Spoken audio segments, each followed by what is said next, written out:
Olá a todos, eu sou Clarice Oliveira, editora do Broadcast Político. Estou aqui hoje com a nossa editora executiva de Brasília, Silvia Araújo, gravando aqui no estúdio da TV Estadão em São Paulo. E a gente recebe o ex-ministro Ciro Gomes, que foi candidato à presidência pelo PDT. Ministro, tudo bem? Obrigada tudo bem, pela Clarissa. presença. Bom Silvia. Dia. Bom dia. Bom dia, Silvia. Bom, ministro, acho que a gente não tem como não entrar já de início num assunto que movimentou bastante o partido do senhor nos últimos dias, que é a discussão sobre os dissidentes que votaram contra a reforma, votaram a favor da reforma da Previdência, contrariando a orientação do partido, e em especial aí a polêmica que está cercando a deputada Tabata Amaral. O senhor chegou a falar que acreditava que talvez eles devessem sair do partido. O senhor mantém essa posição? Veja, há nesse assunto, que é muito doído para mim, dois aspectos. O tempo vai passando e a cabeça vai ajudando a gente a controlar o desgosto de filha que eu senti, porque eu que assinei a filiação da Tabata, eu que recrutei, eu que a trouxe, eu que andei com ela pedindo votos, fui a única candidata para quem eu pedi dinheiro, dentro das regras da lei, não é? Porque achei que era um quadro, acho que é um quadro de grande valor, de grande talento, e que uma das minhas mais generosas tarefas hoje é preparar quadros. Por exemplo, lá no Ceará nós temos uma nova geração que eu ajudei a preparar, que é a melhor turma que faz política hoje no Brasil. Portanto, ninguém me confunda com um velho reativo à chegada dos jovens. Pelo contrário, eu sou o cara que mais tem preparado os jovens para desenvolver talentos na vida pública. Agora, tem duas questões, como eu falei, uma coisa de processo e outra de mérito. No processo é o seguinte: em março desse ano, nós somos, é bom lembrar para as pessoas, o Partido Democrático Trabalhista. Né? Então, nós temos um programa, nós temos uma história, nós temos um conjunto de valores, alguns deles são tão gravemente pesados que são simbólicos. Esse partido, por exemplo, ancestralmente, representa Pasqualini, Getúlio Vargas, que criou pura e simplesmente o sistema público de previdência no Brasil. Então, veja, em março desse ano, quando nós vimos o rumo que o governo estava tomando, e vou lembrar, o governo Bolsonaro, que para nós é o fundo do fundo do fundo do fundo do poço. Então o governo Bolsonaro estava desenhando uma proposta. Então, nós percebemos aquilo, trouxemos toda a estrutura do partido no órgão máximo, que é a Convenção Nacional. São aí 600, 700 pessoas, todos os governadores, todos os deputados federais, estaduais, todos os prefeitos, o partido inteiro. E todos os deputados federais, a Tabata inclusive. E pusemos em debate: olha, vem por aí, porque a gente sabe o que está acontecendo e o que vem mais por aí. Uma providência. Nós não podemos concordar com isso. Vamos lembrar, ainda sob o ponto de vista de processo, nós somos o único partido que antes da eleição apresentou uma proposta, com os números, com um prazo de 24 meses para resolver o problema da Previdência Social brasileira, e eu posso explicar se houver naturalmente espaço aqui. Então nós vamos votar contra essa proposta do governo, porque ela não resolve o problema e porque ela é injusta. Injusta por quê? Porque 83 de cada 100 reais vai nas costas do sacrifício de quem ganha até 2 mil reais de salário. É simples de explicar se nós tivermos oportunidade. Alguém tem alguma coisa contra? Nenhum dos deputados federais manifestou nada contra, porque estava aberta a questão. E ela nunca esse se seria o nunca, não, digo pior. Até a antevéspera da votação, ela disse a mim, e em público, é só as pessoas entrarem na internet, que votava contra essa proposta, porque o PDT tinha uma proposta diferente, que era mais justa e que resolvia o problema da Previdência, ao contrário dessa, que é injusta e não resolve. E esse era o foro para ela colocar a opinião dela, né? Veja bem, qualquer organização funciona assim. Sim. Então nós tiramos ali, por esmagadora maioria, houve quem votasse contra, ela não. O fechamento de questão contra. E é na véspera, sem conversar com ninguém, sem repartir as razões dela com ninguém, e esses outros também, não quero particularizar, mas por motivos diferentes, não é? No momento em que a onda flagrante de suborno correu os gabinetes de Brasília, suborno por baixo do pano, eu não explico, mas o suborno por cima dos panos, todo mundo sabe, é só olhar o Diário Oficial da União, que saiu com 44 páginas de créditos adicionais para liberação de emendas, que nem todas são corruptas, mas quem quiser acompanhar um escândalo, que é um velho escândalo de todo sempre, vai olhar se não tem aí 30%, 40% de corrupção para o bolso dos que fizeram essa traficância. Isso é a velha história do Brasil, que eu conheço bastante bem. Agora, então repare, essa é a questão de processo. A questão de substância é assim: esta reforma, Clarissa, não resolve o problema da Previdência Social brasileira, nem remotamente. Por quê? Porque ela replica o modelo. E o nosso problema não é de despesa, o nosso problema é de modelo. E o modelo de repartição só tem no Brasil, na Argentina e na Venezuela. E esse modelo de repartição foi conservado e os privilégios foram mantidos. Deixa eu explicar para vocês. Sem a DRU, que é um desvio do dinheiro da Seguridade Social, o déficit da Previdência no Brasil são 50 bilhões de reais por ano. Já é muita coisa, tem que resolver o problema. Mas 50 bilhões de reais por ano vai dar a seguinte proporção. Os militares, por quem eu tenho todo o respeito, reconheço as peculiaridades, mas apenas para fazer um exemplo prático com números gelados. Os militares custam 47 bilhões de reais por ano para a Previdência Brasileira. E contribuem com 3 bilhões de reais para a Previdência Brasileira. Portanto, dos 50 bilhões de déficit, é justo que eu diga que 43 bilhões são provocados pelos militares. Agora, é justo ou injusto? Vou fazer esse juízo daqui a pouco. Agora, a grande questão é, foi feita alguma coisa? Não, 99% dos militares brasileiros se aposentam com 55 anos. Isso está direito? Aí mente na televisão de que os deputados, os políticos agora vão obedecer. Mentira! Eu, Ciro Gomes, renunciei a 3 pensões, ex-deputado, ex-prefeito, ex-governador, lá quando eu tinha 36 anos. Tem uma certa autoridade moral para não vir tomar lição, né, de gente que parece assim. O Ceará é o estado mais sólido do Brasil. Nós já fizemos a reforma da Previdência, parte importante dela, há muitos anos, há algum tempo. E boa parte disso foi idealizado por nós e aprovado e feito em vigor por nós. E o estado do Ceará é o mais sólido, do ponto de vista financeiro do Brasil. Eu não estou falando isso senão para dar exemplo prático daquilo que eu estou falando. Não temos, falar em atraso de funcionário lá, é um assunto de 30 anos atrás. Pois bem, na questão da Previdência no Brasil, dos políticos, só terá efeito, atenção brasileiro, que foi engabelada aí pelo merchandising dos artistas populares e tal, a preço de milhões de reais. Só terá efeito sobre os políticos a mudança daqui 34 anos. Por quê? Porque todos os atuais deputados permanecem rigorosamente na mesma regra. 35 anos de contribuição, 65 anos, que não foi o Bolsonaro nem essa reforma que fez. E sem a obediência ao teto do INSS. Portanto, o próprio Bolsonaro se aposentou há 6 meses atrás como deputado, há 6 meses atrás, já eleito presidente, se aposentou como deputado com 26 mil reais de salário. O resto é empulhação. Simplesmente o pedreiro, vá lá você na construção civil, se você não tiver trocado o coração por uma pedra, passe num canteiro de obra e veja se você acha um operário de 65 anos. Entre no comércio na Avenida Augusta aí e veja se você acha um balconista, um comerciário com 65 anos. Agora, ministro, me desculpa insistir um pouquinho, voltando um pouco para a questão da Tabata, eu queria entender se o senhor ainda acredita que ela deve deixar o PDT, como o senhor falou. Eu acho que o mais digno, eu não quero particularizar nela, porque foram mais ela e mais 7. Mas o mais digno para ela é fazer o que eu fiz a minha vida inteira. Eu tenho uma vida partidária sofrida. Eu me filiei, ajudei a fundar o PSDB, que tinha um programa lindo, que tinha uma série de propostas muito sérias, e foi para o governo e fez tudo o oposto, chafurdou na corrupção, nas privatizações em roubalheira, etc, etc. O que é que eu fiz? Saí. Agora, o senhor acha que o partido tem que requerer esses mandatos também? Porque são 8 cadeiras de deputado. Eu não tenho nenhuma vontade de entrar nessa miudice. Sabe, não quero retaliar a Tabata. Eu estou apenas dizendo, daqui a pouco essa gente vai propor, por exemplo, a entrega da Petrobras. Mas, ministro... Qual é a posição dela? Daqui a pouco vão pedir a autonomia do Banco Central para integrar de vez a política monetária brasileira aos 5 bancos, 3 bancos privados que monopolizam 85% das transações financeiras. Como é que ela vai votar? Pela linha do partido ou pela dupla militância que ela está revelando? E considerando essa pauta, que essa pauta está colocada na mesa. Vai tudo aí agora. Qual é a reforma tributária que nós defendemos? Nós defendemos que se cobre um tributo progressivo sobre lucros e dividendos. Só o Brasil e a Estônia não cobra. O baronato brasileiro não quer nem ouvir falar. Nós defendemos uma tributação mais progressiva sobre heranças, que o mundo inteiro cobra, e o baronato não quer nem falar. Se você serve a esse senhor, não dá para servir a nós. Percebe? Partido é isso. A gente não quer representar os neoliberais. Tem aí o MBL. Por que ela não vai para o MBL? Mas, essa ministro, é a linha deles. Ministro, de qualquer forma... Agora é um horror você se eleger dentro do ideário.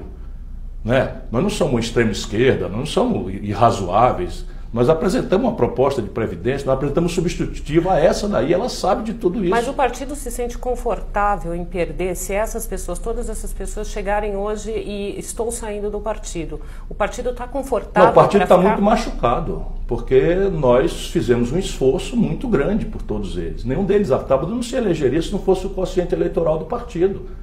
A Tabata recebeu um pedaço do fundo partidário, pedaço bem expressivo do fundo partidário. Eu botei a tábua debaixo do braço, subi favela, andei pedindo votos, não sei o que e tal. Então todos nós estamos muito machucados. A decisão agora são desses assim, deputados do partido ou colegiada? Não, vai ser colegiada. E assegurado a presunção de inocência, a ampla defesa e o contraditório, que é o que se faz civilizadamente. Então, paixões à parte, vai ser assim. Quarta-feira a Executiva Nacional se reúne, vai processar dezenas de representações pedindo de forma agressiva, não é? Ali a palavra traidor é a mais recorrente, eu não gosto disso. Na minha frente eu peço que não façam isso, porque não é nada pessoal. Então, vai se chamar a comissão de ética, vai se individualizar para cada um deles o procedimento, todos serão chamados a se explicar o que é que aconteceu, não é? A partir daí, a comissão de ética elabora individualmente, depois de ouvir a defesa deles, um relatório recomendando o que fazer para o Diretório Nacional. O partido tem indicado que talvez opte por punições mais brandas, né? Pelo menos nos bastidores das conversas. É possível. Eu estou só lhe dizendo, veja, eu estou trabalhando fora de estatuto, regras e tal. Eu estou trabalhando dentro daquilo que foi a minha vida. Eu tenho uma crítica que se faz a mim, que não posso ser acusado de corrupto nem de incompetente. Eu estou me reapresentando por causa dessas maluquices do Brasil. Nunca respondi em 40 anos de vida pública por nenhum mal feito, mas se critica que eu mudei muito de partido. As razões são essas. Eu assino um programa, luto por um programa, de repente o partido vai para o poder e faz tudo o oposto. E eu faço o quê? Eu saio. E não carreguei mandato de ninguém. Então não estou recomendando para eles nada mais do que eu fiz. Se você não está confortável, se você defende outras ideias, vai embora, cara. Não fica dentro do partido enganando teus companheiros, usando teus companheiros quando convém, fingindo que é a favor de uma agenda progressista para se eleger e votar contra o povo, votar contra os pobres, contra o interesse nacional quando é chamado a votar. Agora, mais do que isso, embora sejam 8 deputados, a única que escreveu um artigo esse fim de semana no jornal Folha de São Paulo falando em falta de democracia dentro do partido foi ela, e se disse ali perseguida. Pois é, veja bem. E aí, quando ela está falando isso, a gente entende como um recado claro ao senhor, porque foi o senhor que falou. Sim, então é verdade ou mentira que houve uma reunião em março da qual ela participou e teve explicitamente uma oportunidade para falar contra, como teve ao longo dos últimos meses todos. E se você quiser, faz uma recuperação no Google. É tão fácil hoje em dia que não existia antigamente. A declaração dela sistematicamente, repetidamente, de que era contra a reforma que o Bolsonaro propôs, não porque nós não reconhecemos a necessidade de uma reforma, mas porque a reforma dele não resolve o problema, porque é tecnicamente ruim e socialmente perversa. Por quê? Porque 83 de cada 100 reais de sacrifício são direcionados não ao andar de cima. Eu dei os números. O mundo militar custa 47 bilhões e recolhe 3. De um déficit de 50 sem a DRU, francamente, se você tiver um mínimo de razoabilidade, é por aí que você tem que corrigir. Mas não, a crônica é o seguinte: essa não é a melhor reforma, mas era a que tinha. E o cidadão que agora vai ter, a viúva que agora vai ter, não sei se todo mundo sabe, porque as pessoas, quem vai nos ouvir aqui, não tem tablet. Não tem hora para ver a internet, o celular dele, no máximo tem o WhatsApp porque não é smartphone. Então essa é a grande tragédia. Quer dizer, quem está me ouvindo aqui não leu 66 páginas. Sabe por que nós conseguimos? A oposição existe para isso. O Bolsonaro propôs, por exemplo, cortar a pensão para quem tivesse síndrome de Down e tal. Nós brigamos, chamamos a atenção, a mulher dele, a primeira-dama, reclamou e pediu para mudar e mudou. Questões como a pensão das viúvas, por exemplo, você acha que dá para mudar no segundo turno? Veja se vamos tentar, nossa luta é essa, mas vamos lá, o que é que a dona Tabata, Sua Excelência a deputada Tabata e os meus ilustres companheiros, para meu sofrimento, votaram a favor de uma reforma que diz o seguinte, que a pensão da mulher de um pedreiro que morreu caindo de um andaime vai ser só 60% do salário que ele recebia, menos do que um salário mínimo.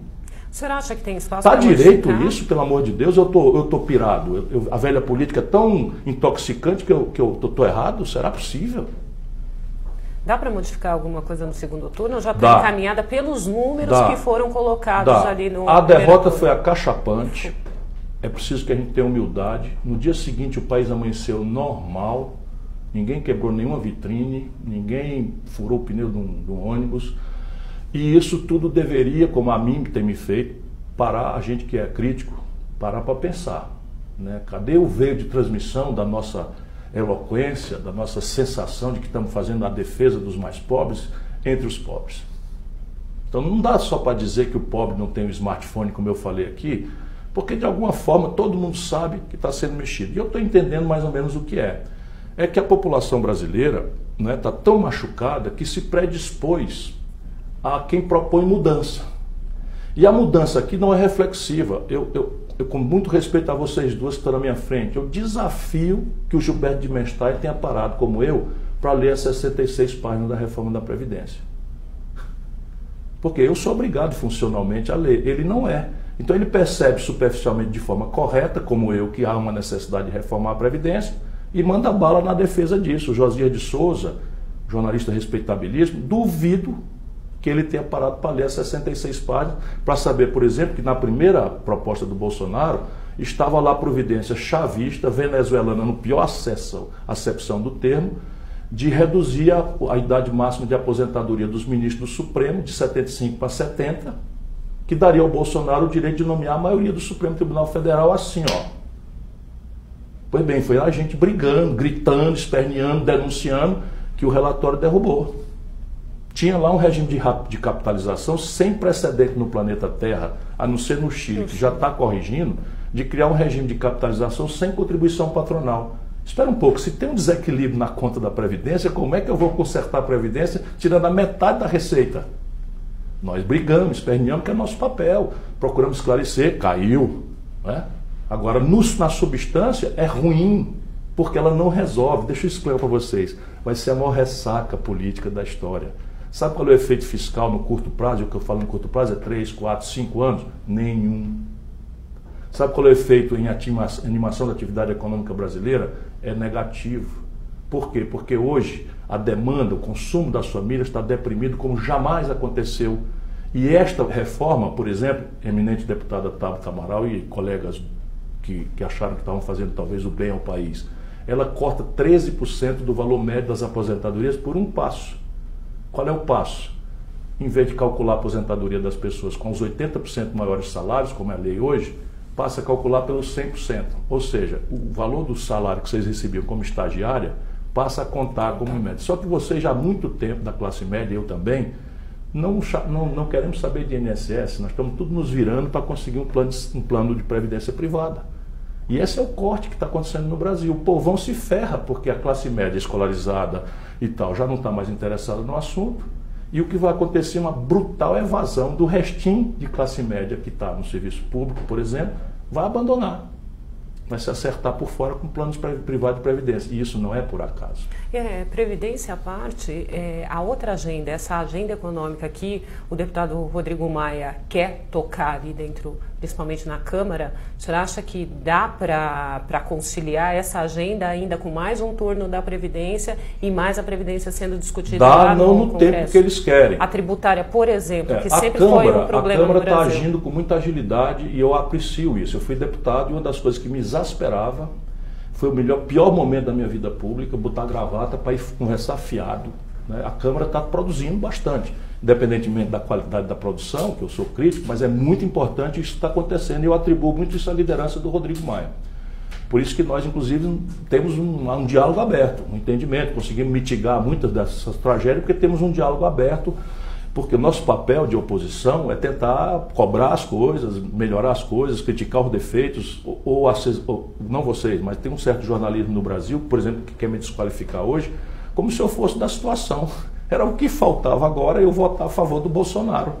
Quando a tarefa que o povo me deu foi fiscalizar o Bolsonaro, cobrar o Bolsonaro, e aqui para nós está sendo fácil. Agora, ele já, inclusive, fez questão de se colocar ali como candidato à reeleição, para que não houvesse nenhuma confusão ali de quem seria o nome do governo para a próxima eleição. O senhor já se coloca como a alternativa à oposição ao Bolsonaro para a próxima eleição? Como que está sendo esse trabalho dentro do PDT? Com a experiência que eu tenho, Eu vou dizer aqui a vocês, isso vai ficar documentado. O Brasil vai passar por tanta confusão, por tanto desmantelo, por tanta frustração, que haverá aí uma convulsão política muito forte. Eu espero que isso não descambe para a violência pura e simples, porque as energias estão se acumulando para isso. O tecido nacional está sendo... Porque na medida em que a população... Imagina um jovem da periferia de São Paulo. Qual é a expectativa de pertencimento que ele tem nessa ficção que está se transformando esse negócio chamado Brasil?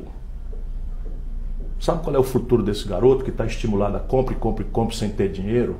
A morte ou a cadeia. E ele sabe disso, ele está vendo os coleguinhas dele sumirem pela morte ou pela cadeia, numa estúpida guerra contra as drogas que já está perdida, e a elite branca e prepotente fazendo o sonho dela ter uma casa em Miami.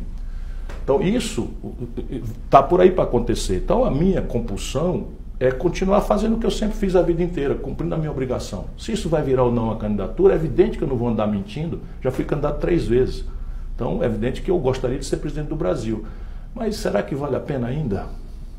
Será que ainda vale a pena? Será que restará um país governável se essa gente destruir, por exemplo, as portas da industrialização perdida do país, entregando a Embraer para a Boeing e fechando a porta do complexo industrial militar como potencial de progresso do Brasil? Isso não é trivial. Os americanos acabaram de proibir os chineses de comprar a Qualcomm. Por quê? Porque a Qualcomm produz chip e os americanos não podem perder para a China o protagonismo em chip que está no coração de toda a telefonia.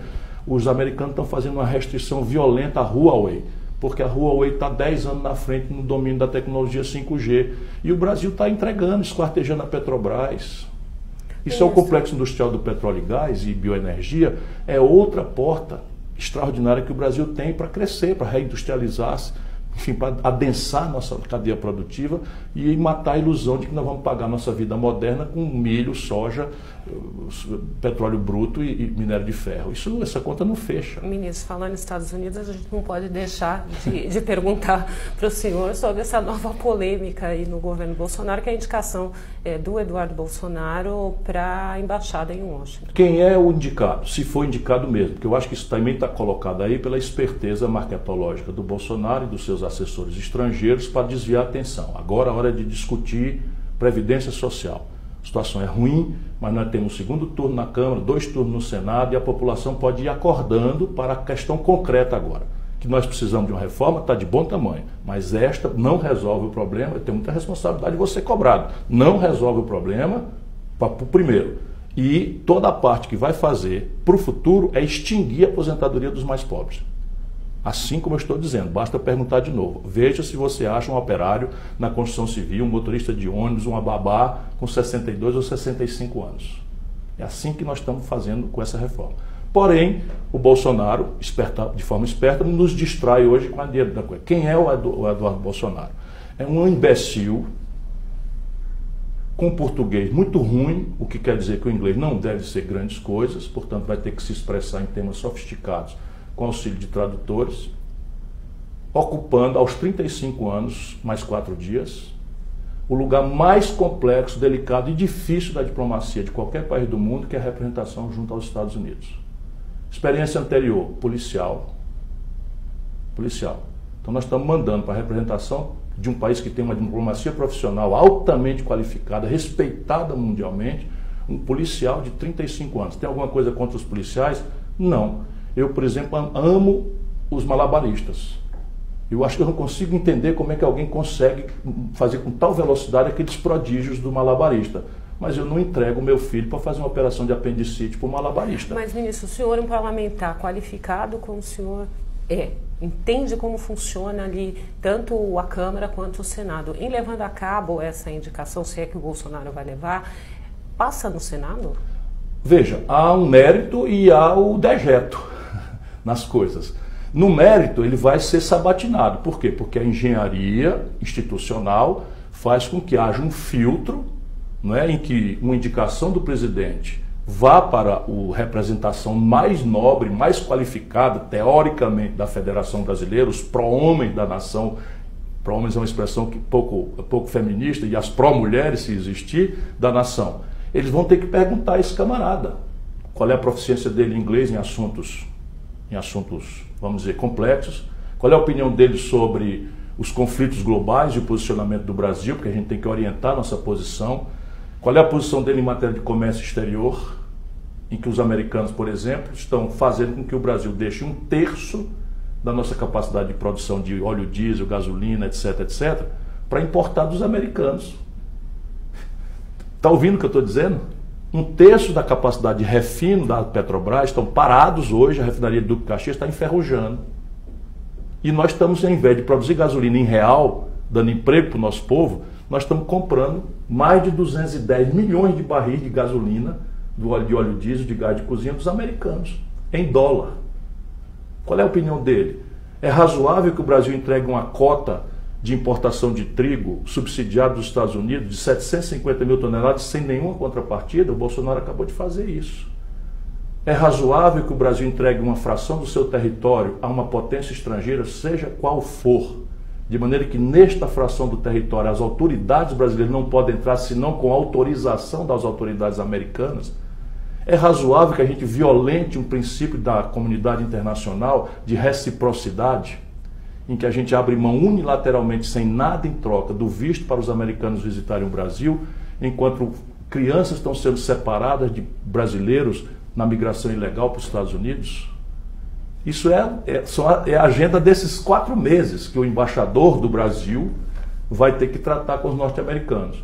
É razoável que você pegue um meganha, não, vou refrasear e pedir desculpa, agora foi preconceito, que você bote um policial que porta camiseta defendendo um torturador como o Brilhante Ustra, vai representar o Brasil numa agenda internacional em que os americanos têm um protagonismo central e nós temos que ter alguma influência nessa relação. Ora, paciência, isso transforma o Brasil numa república de banana de 5ª categoria. Ministro, nosso tempo já estourou um pouquinho, eu queria agradecer muito sua presença aqui, Silvia também. A gente segue acompanhando esses assuntos e você segue acompanhando tudo aqui no Broadcast Político. Obrigada, até mais.